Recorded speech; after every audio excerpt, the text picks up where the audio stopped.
What if you couldn't describe the color of the sky? What if you didn't have a word for lake or bird? Language forms the basis of all culture. When a language disappears, so does the folklore, myths, and tradition. You begin to lose a sense of place, purpose, and identity when your language no longer exists. By the turn of the century, 50 to 90% of all world languages are predicted to disappear. That is the problem facing the Paiute language, also known as the Numu. Preserving our language is very important because for us as Native people, our language is what binds our culture, our songs, our stories, our dances all together. And without our language, we lose all those aspects. And so it's incredibly important that we preserve our language, especially now.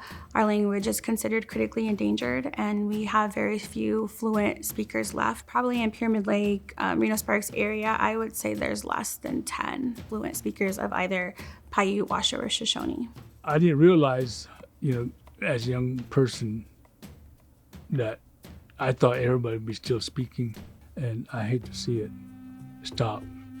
So this is going to be the first time the University of Nevada is going to be offering an indigenous language in their world language department. So the Paiute language course does satisfy the world language requirements for the University of Nevada, Reno. How I learned the language, there was no written, no recorders, nothing. It was just everyday language used in the home. And I thank my grandma and my mom.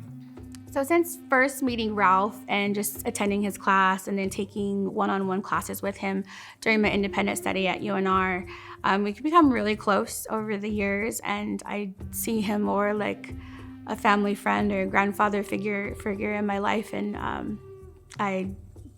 I'm so, like I said, so fortunate to have met him and just thankful that he's in my life. And every time I would have a question for one of my classes, or if my students asked me something I didn't know, I could call Ralph. And I'm so fortunate that we've been able to present and perform alongside together for many years. I took his place at Reed High School, and then I was at UNR and I got this course started. And now when I was going through the steps and they asked me, well, who's gonna teach it? Are you gonna teach it? And that was never my intention. I didn't start this so I could teach it. In my mind, I started this and I saw him or another elder teaching this class. And so I think it's come full circle.